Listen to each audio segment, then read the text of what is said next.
जी हाँ दोस्तों, आज की इस वीडियो के माध्यम से हम बात करेंगे college transfer and college change जो फॉर्म है हमारा, उसे हमें कैसे सबमिट करना है ऑनलाइन। मैं आपको बताऊँगा आज के इस वीडियो के माध्यम से।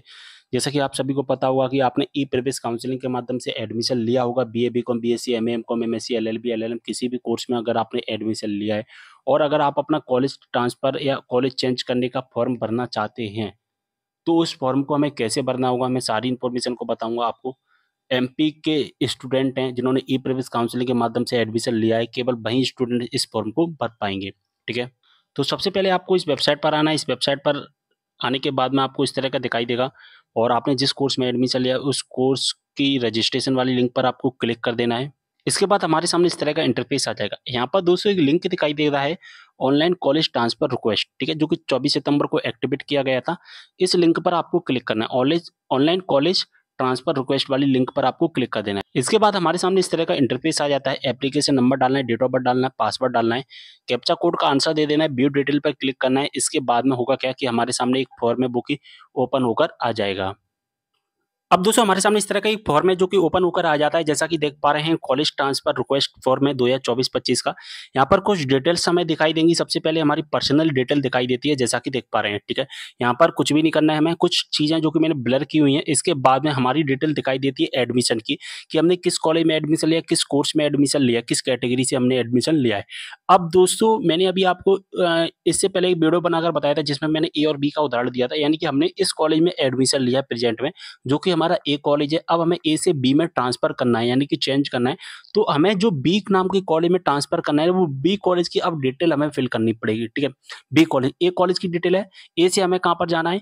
ए से हमें जाना है बी में, तो बी कॉलेज की डिटेल हमें फ़िल करनी पड़ेगी। तो बी कॉलेज की डिटेल में फ़िल करने के लिए हम अपनी यूनिवर्सिटी को भी चेंज कर सकते हैं। जैसे कि अभी हमने जीवाजी यूनिवर्सिटी में एडमिशन लिया मान के चलिए, ठीक है? जीवाजी में हमने एडमिशन लिया है और एक कॉलेज है ग्वालियर का, ठीक है? एक कॉलेज है ग्वालियर का। अब मुझे एपीएसयू यूनिवर्सिटी में जाना है, एपीएसयू यूनिवर्सिटी में जाना है जो कि रीवा में है, ठीक है? जो कि रीवा में है, तो हम अपनी यूनिवर्सिटी को भी यहाँ से चेंज कर सकते हैं, ठीक है? यूनिवर्सिटी को भी। तो हम यहाँ से अगर जिला रीवा सेलेक्ट करेंगे, ठीक है? तो रीवा सेलेक्ट करेंगे तो ऑब्वियसली सीधी-सी बात है कि रीवा में एक ही यूनिवर्सिटी है, एपीएसयू यूनिवर्सिटी, ठीक है? जो कि रीवा के अंदर जितने भी कॉलेज वहाँ से कंडक्ट करवाती है सारे एग्ज़ाम्स, ठीक है? तो हम यहाँ से यूनिवर्सिटी भी सिलेक्ट वो चेंज कर सकते हैं, कॉलेज भी चेंज कर सकते हैं, ठीक है? साथ ही हम अपना यहाँ से कोर्स भी चेंज कर सकते हैं, ठीक है? कोर्स भी, सॉरी कोर्स चेंज नहीं कर पाएँगे यहाँ पर district, college and college type ये सभी चीज़ें हम यहाँ से चेंज कर पाएँगे। अब यहाँ पर ट्रांसफर रिक्वेस्ट रिमार्क में हमें क्या देना है? ट्रांसफर रिक्वेस्ट रिमार्क में हमें क्या देना होगा कि हम कॉलेज चेंज क्यों करना चाहते हैं? बता सकते हैं कि हम इस कॉलेज में स्टडी नहीं कर पा रहे हैं, कॉलेज इज़ फार या हमारा कॉलेज दूर है, college is distance for my home, इस तरह से कुछ भी चीज़ें लिख सकते हैं, ठीक है? और रिमार्क आपको देना ही पड़ेगा क्योंकि यहाँ पर स्टार लगा हुआ है। इसके बाद यहाँ से आप चेक मार्क कर देना, कॉलेज ट्रांसफर रिक्वेस्ट चली जाएगी, ठीक है? अब रिक्वेस्ट जाने के बाद मैंने आपको इससे पहले एक वीडियो में बनाकर बताया था, इससे पहले एक वीडियो बनाकर बताया था, ए से बी में हमें अगर ट्रांसफर करना है, तो हमें ए से रिक्वेस्ट सबमिट करनी पड़ेगी। अब रिक्वेस्ट सबमिट करने के बाद में एक कॉलेज के पास में रिक्वेस्ट जाएगी सबसे पहले। सबसे पहले जो हमारी रिक्वेस्ट जाएगी वो कहाँ पर जाएगी? ए कॉलेज में रिक्वेस्ट जाएगी। ए कॉलेज में रिक्वेस्ट जाने के बाद में कॉलेज वाले चेक करेंगे, ठीक है? और आपको कॉलेज में जाकर बात भी करनी पड़ेगी और कुछ लेटर वगैरह भी देने पड़ेंगे जैसे कि एप्लीकेशन लिखकर देनी पड़ेगी, एग्रीमेंट जिसे हम कहते हैं, ठीक है? इसके बाद में यहाँ पर क्या होगा कि हमारी रिक्वेस्ट है अप्रूव हो जाएगी, ठीक है? या कुछ कॉलेज वाले ऐसे भी होते हैं जो बिना एग्रीमेंट के भी अप्रूव कर देते हैं रिक्वेस्ट को। अब जैसे ही अप्रूव कर देंगे, अप्रूव होने के बाद में हमारी रिक्वेस्ट कहाँ चली जाएगी? हमारी रिक्वेस्ट बी नाम के कॉलेज में ट्रांसफ़र कर दी जाएगी। अब बी नाम के कॉलेज में आपको जाकर बात करनी पड़ेगी, ठीक है? बात करनी पड़ेगी, वहाँ पर कुछ डॉक्यूमेंट वगैरह भी सबमिट करनी पड़ेगी, तो वो आपको कॉलेज से ही पता चलेगा, ठीक है? अब बी नाम के कॉलेज में जैसे ही रिक्वेस्ट चली जाएगी और आप बातचीत कर लेंगे और वहाँ से जैसे ही आपका अप्रूव हो जाएगा ना, तो अप्रूव होने के बाद में आपका एडमिशन क्लियर हो जाएगा, ठीक है?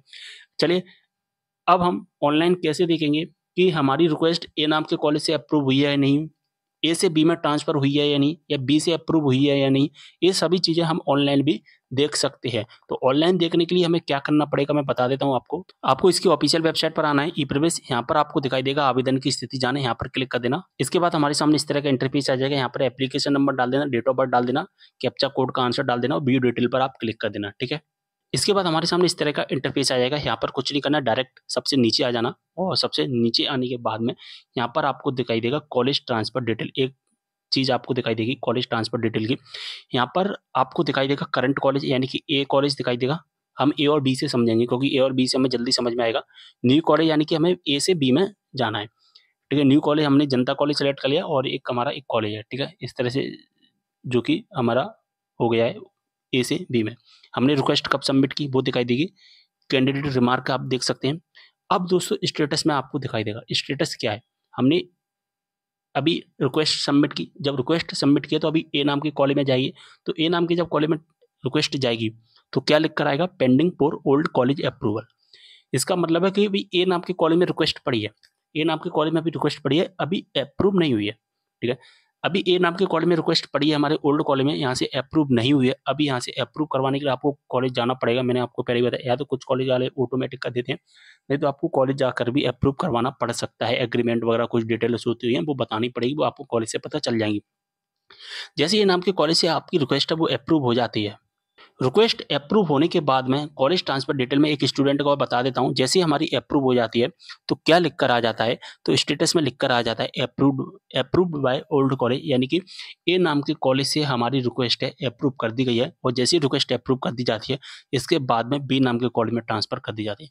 अब बी नाम के कॉलेज में आपको जा कर के बात करनी पड़ेगी, वहाँ से भी अप्रूव हो जाएगी। इसके बाद एडमिशन कंप्लीट आपका हो जाएगा। और आपने जो फीस भी ट्रांसफ़र की हुई, जो फीस सबमिट की हुई होती है ना, वो भी आपकी जो फीस होती है वो ट्रांसफ़र कर दी जाती है। अगर कॉलेज की एक्स्ट्रा फीस होती है वो आपको बस देनी पड़ती है। बात समझ में आ गई? आपकी जो भी आपने संबल कार्ड वगैरह लगाए हैं वो सारे के सारे संबल कार्ड, या आपने एमएमवीवाई का योजना का लाभ लिया था वो भी, आपकी सारी डिटेल है वो ट्रांसफ़र कर दी जाती हैं। ठीक है? बात समझ में आ गई सारी की सारी चीज़ें। हम यूनिवर्सिटी को भी चेंज कर सकते हैं, कॉलेज को भी चेंज कर सकते हैं इस लिंक के माध्यम से ऑनलाइन। और कैसे क्या करना है मैं सारी चीज़ें आपको बता चुका हूँ। इससे पहले एक और वीडियो अपलोड किया था, उस वीडियो को भी आप देख सकते हैं। जैसे कि नोटिफ़िकेशंस आया था हमारा 20 तारीख को, 20 सितंबर को, और इस नोटिफ़िकेशंस में क्लियर मेंशन किया गया है कि ऑनलाइन ई-प्रीविस के माध्यम से जिन्होंने भी एडमिशन लिया है वो अपना एडमिशन कैंसल करवा सकता है, ठीक है? अपना विषय चेंज कर सकता है, पाठ्यक्रम चेंज कर सकता है, संकाय परिवर्तन कर सकता है, साथ ही यहाँ पर अपना कॉलेज भी ट्रांसफ़र कर सकता है, जैसा कि मैंने अभी आपको बताया था। अब इसकी डेट है वो बढ़ती रहती है, ठीक है? जैसे कि कॉलेज ट्रांसफ़र डिटेल की डेट है, पहले 5 अक्टूबर रखी गई है, लास्ट डेट 24 तारीख से स्टार्ट हो गए हैं, जैसा कि मैंने आपको बताया। 5 अक्टूबर लास्ट डेट रखी गई, फिर इसकी लास्ट डेट फिर आगे बढ़ा दी जाती है, तो ऐसे-ऐसे धीरे-धीरे लास्ट डेट इनकी आगे बढ़ती रहती है। सारी चीज़ें मैंने आपको समझा दी, अगर आपको कोई भी डाउट है कमेंट करना। मिलते हैं अगली वीडियो में एक और जानकारी के साथ, तब तक के लिए बाय।